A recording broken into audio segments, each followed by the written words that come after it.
Imagine करें कि एक 5 साल की छोटी बच्ची है और उसका बाप उसे रोजाना आंखों पर पट्टी बांधकर एक ठंडे यख कमरे में बिठाता है। उसे इलेक्ट्रोड्स के शॉक्स दिए जाते हैं, बर्फ में लेटाया जाता है और उसके जहन में कुछ और नहीं चलता, सिर्फ उसके बाप की आवाज आती है कि break for me little one.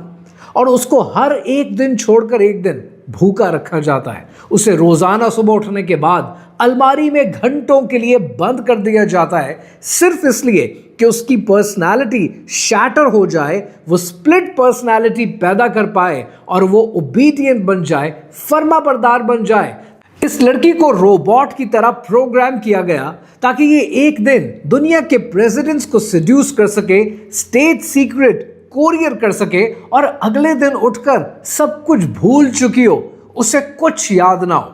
जो बात मैं आपसे कर रहा हूं, ये कोई साई-फाई स्टोरी नहीं है, ये कोई हॉरर फ्लिक नहीं है, ये कहानी है ब्राइस टेलर की। और ये कहानी आपको बताती है कि दुनिया के एलीट्स के कितने गलीज सीक्रेट्स हैं और उन गलीज सीक्रेट्स के थ्रू दुनिया के प्रेसिडेंट्स को कंट्रोल किया जाता है।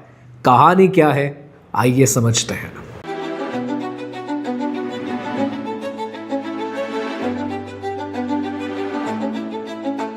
मैंने ये वीडियो बनाने से पहले ना कई बार सोचा कि मैं इस पे वीडियो ना बनाऊं because this is too dark, but शायद अनफॉर्चुनेटली जो पॉइंट मैं आपके लिए एस्टैब्लिश करना चाहता हूं वो इसी स्टोरी के तवस्सुत से हो सकता है।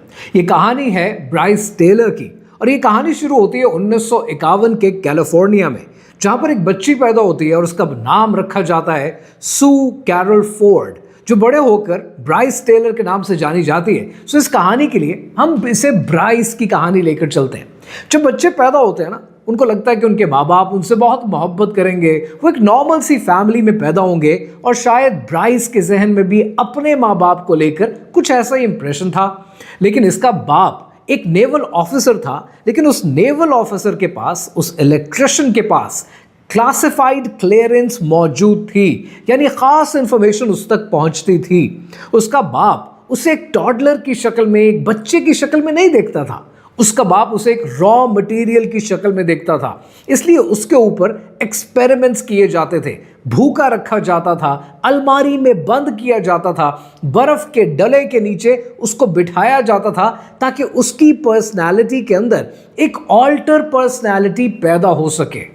जब ब्राइस 3 साल की हुई तब रियल इंजीनियरिंग शुरू हुई, जहां पर systematic rapes, starvation, sensory overload कि वो किसी भी यंग इंसान के साइनेप्सिस को जला कर रख दे। ये सारी इंजीनियरिंग इमेजिन करो कि आपका अपना बाप आपके साथ करने को तैयार है, क्योंकि उसका बाप कुछ और ही देख रहा था। अब आप सोच रहे होंगे कि इंसान का अपना बाप, ब्राइस का अपना बाप ऐसी घिनौनी हरकत क्यों कर सकता है? This is pure madness. No, this is not madness, क्योंकि ये है CIA का MK अल्ट्रा प्रोग्राम, जिसका आगाज 1953 में हुआ और ये $10 मिलियन का एक ब्लैक ऑप्स ऑपरेशन था। इस ऑपरेशन का मकसद ये था कि इंसान के दिमाग को कंट्रोल किया जाए ताकि सोवियत से आने वाले थ्रेट्स का यूनाइटेड स्टेट्स ऑफ अमेरिका मुकाबला कर सके।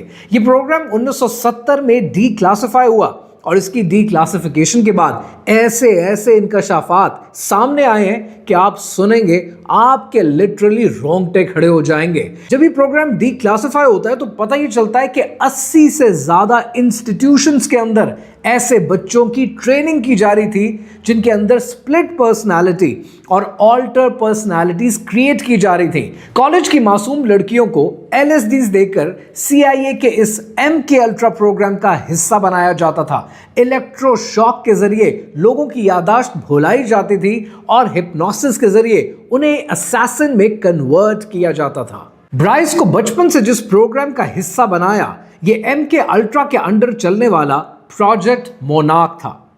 वर्ल्ड वॉर 2 के बाद अमेरिका ने बहुत कुछ नया शुरू किया, जिसमें ऑपरेशन पेपर क्लिप भी शामिल था। इस ऑपरेशन के थ्रू अमेरिका ने यह सीखा कि नाज़ीज टॉर्चर करते कैसे थे और फिर टॉर्चर एक्सपर्ट जोसेफ मेंगले को अमेरिका ने इंपोर्ट कर लिया और उसने CIA को यह सिखाया कि सबसे बेहतरीन टॉर्चर यह होता है कि किसी इंसान को ट्रॉमा दे दिया जाए।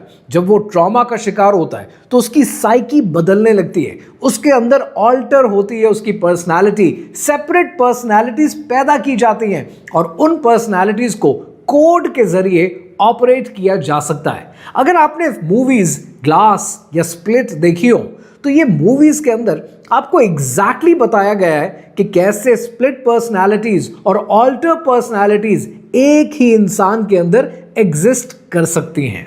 This is really shocking and it's really sad.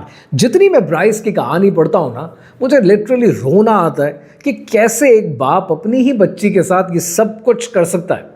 अब यहां पर नेचुरली आपके जहन में एक सवाल आएगा कि बच्चियों का ही इस्तेमाल क्यों करते हैं? फॉर अ सिंपल रीजन कि बच्चों के दिमाग गीली मट्टी की तरह होते हैं, उसे आप जिस शक्ल में ढालना चाहें आप ढाल सकते हैं। इवन ऑल्टर पर्सनालिटीज क्रिएट करना चाहें तो वो भी कर सकते हैं। जो फैक्ट MK अल्ट्रा प्रोग्राम के दुनिया के सामने आए, उन फैक्ट में एक बहुत बड़ा फैक्ट है कि CIA ये ऑपरेशंस कई इदारों में करता था और मैकगिल यूनिवर्सिटी जैसे इदारों तक का इस्तेमाल किया जाता था। बगैर पूछे और बगैर किसी से कॉन्सेंट लिए CIA इन्हीं एसिड्स की लोबोटमीज कर दिया करता था। इसलिए बच्चे इनके लिए बहुत जरूरी हैं। अब आपके जहन में एक सवाल और पैदा होगा और ये सवाल भी जरूरी है कि अगर कोई राज स्मगल करने हैं तो वैसे भी brief case to brief case किए जा सकते हैं। उसके लिए तो सीनियर्स का इस्तेमाल किया जा सकता है। ब्राइस जैसे बच्चों का इस्तेमाल ही क्यों जरूरी है? फॉर अ सिंपल रीजन कि ब्राइस जैसी बच्चियों का इस्तेमाल करके ये एक ह्यूमन वॉल्ट क्रिएट करते हैं, यानी एक ऐसा इंसान जो अपना मिशन मुकम्मल करे, एंटरटेन भी करे, सर्व भी करे, स्पाई भी करे और अगले दिन सब कुछ भूल जाए, जिसका कोई पेपर ट्रेल मौजूद ना हो। और अगर वो पकड़ा जाए तो इजीली कोई भी एजेंसी दुनिया की यह कहकर बरीउज़्ज़िम्मा हो जाएगी कि she is just a crazy prostitute. और यही काम ब्राइस के केस में भी हुआ। लेकिन ब्राइस जैसे ही टीनेज में आई, कहानी में कुछ और कैरेक्टर्स आना शुरू हो गए and I am talking about back in the 1970s। अब जो नाम मैं आपके सामने लेने वाला हूं, इन नामों को सुनकर आप शॉक में चले जाएंगे। ब्राइस कहती है कि जब वो टीनेज से गुजर रही थी तो उसकी बोली लगी और बोली लगाकर जीतने वाला कौन था? हॉलीवुड का एक बहुत बड़ा नाम, 1970s का एक इतना बड़ा मास्टर्स ऑफ द सेरेमनीज कि जो ऑस्कर के अवार्ड होस्ट करता था और हॉलीवुड का एक जाना पहचाना कॉमेडियन था और उसका नाम है बॉब होप। बॉब होप ने ब्राइस को $10,000 में खरीदा और उसके बाद उसको अपना पर्सनल मैसेंजर बनाकर इस्तेमाल किया। अब ब्राइस प्राइवेट जहाज़ों में जाया करती थी, पार्टीज में जाती थी और पार्टीज में ड्रिंक हाथ में लेकर किसी के भी कान में कोई भी न्यूक्लियर कोड हो या कोई भी आर्म्स डील की तफसीलात हो, वो सारी शेयर की जाती थी। लेकिन आपको क्या लगता है कि Bob hope on its own operate कर रहा था? अब जो नाम आप सुनेंगे ये नाम आपको हिला कर रख देगा, क्योंकि अमेरिका की हिस्ट्री के अंदर, फॉरेन पॉलिटिक्स के अंदर ये बहुत बड़ा नाम है।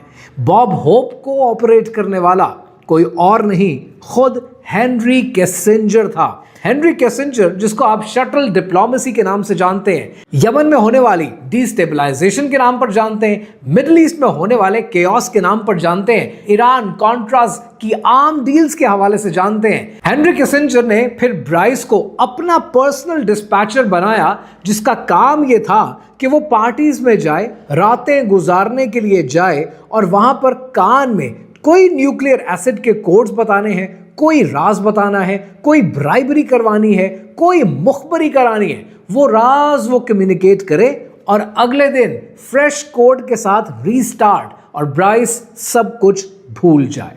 अब जो नाम आप सुनेंगे ये नाम आपको मजीद शॉक कर देंगे, क्योंकि अब ब्राइस की कहानी आ गई है 80 की दिहाई में और अमेरिका में आ गए हैं नए प्रेसिडेंट, जिनका नाम है रोनाल्ड रेगन।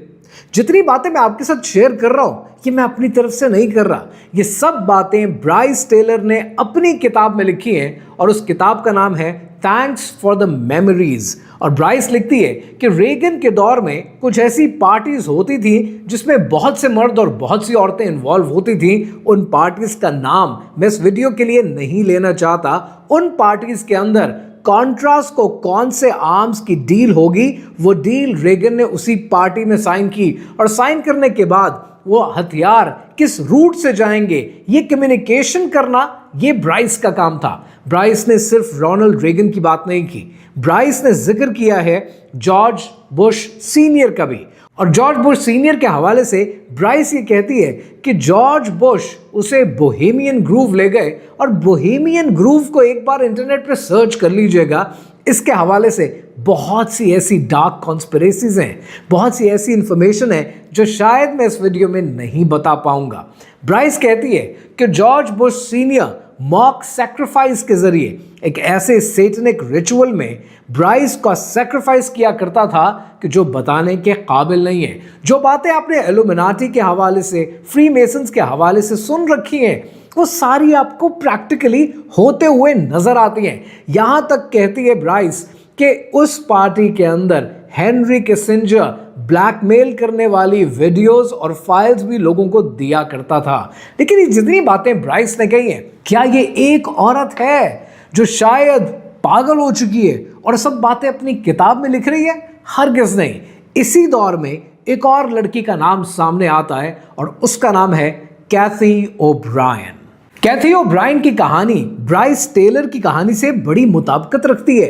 ब्राइस टेलर के बाप ने $10,000 लेकर उसे बॉब होप के हाथों बेचा, और कैथी ओब्रायन ये कहती है कि उसे जब बेचा गया तो खरीदने वाला सेनेटर बायर था। Same LSDs, same sex rituals, same sex slavery, same नाम कि जिसमें रेगन का नाम और बुश का नाम आपको सुनने को मिलता है, same Henry Kissinger, and at the same time same Bohemian groove. अब ये सब बातों का जिक्र कैथी ओब्रायन ने अपनी किताब में लिखा है, कैसे एक यंग लड़की को ट्रांस में लाकर उसे ये सब कुछ कराया जाता है। और शायद इसीलिए कैथी ओब्रायन की किताब का नाम है ट्रांसफॉर्मेशन ऑफ अमेरिका। अब आपके जहन में नेचुरली एक सवाल आ सकता है, और वो सवाल ये होगा कि हो सकता है कि ब्राइस टेलर या फिर कैथी ओब्रायन पागल हो चुकी हैं, क्रेजी वुमेन है और खुद से कहानियां घड़ रही हैं। लेकिन फिर 1980 की दिहाई में एक बड़ा नाम सामने आता है। ये नाम है टेड गंडरसन का। टेड गंडरसन FBI के लॉस एंजलिस के चीफ रहे हैं और 1979 में रिटायर हो जाते हैं। रिटायर होने के बाद जब उनके सामने ये कहानियां प्रेजेंट की जाती हैं कि जिसमें कैथी ओब्रायन की कहानी है, जिसमें ब्राइस टेलर की कहानी है, तो टेड गंडरसन फैसला करता है विसल ब्लोअर बनने का।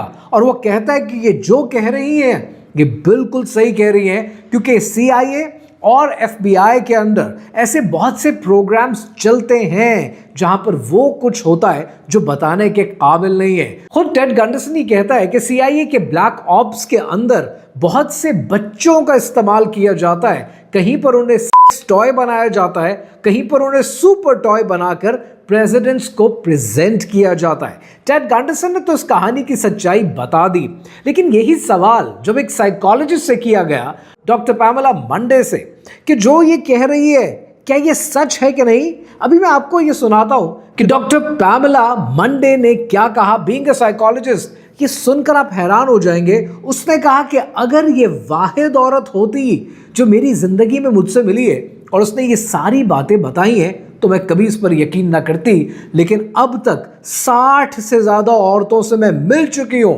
जिनकी कहानी मिनोअन यही है। मैं लिटरली सोचकर कभी कभी हैरान होता हूं कि सियासत एक पैगंबराना फेल हुआ करता था, लेकिन आज हम लोगों ने, इंसानों ने इसमें कितनी गिलाजत भर दी है।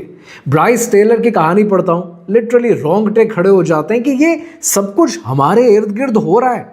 ये होता चला आया है, there is nothing new about it. एक थेरेपी के अंदर 1980 की दिहाई में ब्राइस टेलर की memory out of the cage हो गई, रीजेनरेट हो गई, उसने अपने आप को बचा लिया, वो अपने हैंडलर्स से बचकर भाग निकली, नाम बदल लिया और नाम बदलने के बाद उसको समझ में आ गया कि वो क्या कर रही है, बड़ी मुश्किलों से बची, क्योंकि ऐसे फील्ड के अंदर बचना आसान नहीं होता है। या तो आप हैंडल होते रहेंगे या आपको मौत के घाट उतार दिया जाएगा, बट वो समहाउ बच गई और उसने किताब लिखकर दुनिया की आंखें खोल दी। 1980 में ये प्रोग्राम डीक्लासिफाई किया गया और चर्च कमेटी 75 ने ये एक्सपोज किया कि इस MK अल्ट्रा प्रोग्राम के अंडर 80 ऐसे इंस्टीट्यूशंस चल रहे थे जहां पर मासूमों की जिंदगियों से इस तरह का खिलवाड़ किया जा रहा था। अब यहां पर कहानी खत्म नहीं हुई, कहानी तो चलती रहेगी, लेकिन 3 लेसन्स हैं मेरे नज़र में जो आपको समझने चाहिए। पहला तो आपको ये समझना चाहिए कि आज जो सियासत या जियो पॉलिटिक्स आपके सामने है, दुनिया के प्रेसिडेंट्स, दुनिया के प्राइम मिनिस्टर्स, दुनिया के प्रिंसेस, दुनिया की प्रिंसेसेस, दुनिया के बादशाह किस कदर एक्सप्लॉइट होते हैं और किस कदर घटिया कामों में मुलव्विस होते हैं, जिसकी वजह से वो फैसले लेते हैं जो आपके और हमारे हक में बेहतर नहीं होते। दूसरी चीज जो आपने समझनी है वो आपने शायद ये समझना है कि ब्राइस की कहानी में या CIA के इस तरह के ब्लैक ऑप्स ऑपरेशंस की कहानी के अंदर हमेशा ट्रॉमा को इस्तेमाल किया जाता है किसी इंसान की पर्सनालिटी को सेपरेट करने के लिए या डिफरेंट सेपरेट पर्सनालिटीज एक पर्सनालिटी में पैदा करने के लिए। मेरी गुजारिश है आपसे, आपकी जिंदगी में कभी ना कभी कहीं ना कहीं कोई ना कोई ट्रॉमा जरूर रहा होगा। Do not hold it back, do not define your life because of your trauma. इससे बाहर निकलने की जरूरत है। And the last lesson that I have for you is read the book thanks for the memories. जो Bryce Taylor की कहानी है इसे पढ़ें, हर चीज पर सवाल उठाएं और ये सोचें कि अगर एक लड़की इस पूरे प्रोग्राम को एक्सपोज कर सकती है, इनके तख्त की बुनियाद हिलाकर रख सकती है, तो एक ही आप हैं, आप क्या कुछ नहीं कर सकते।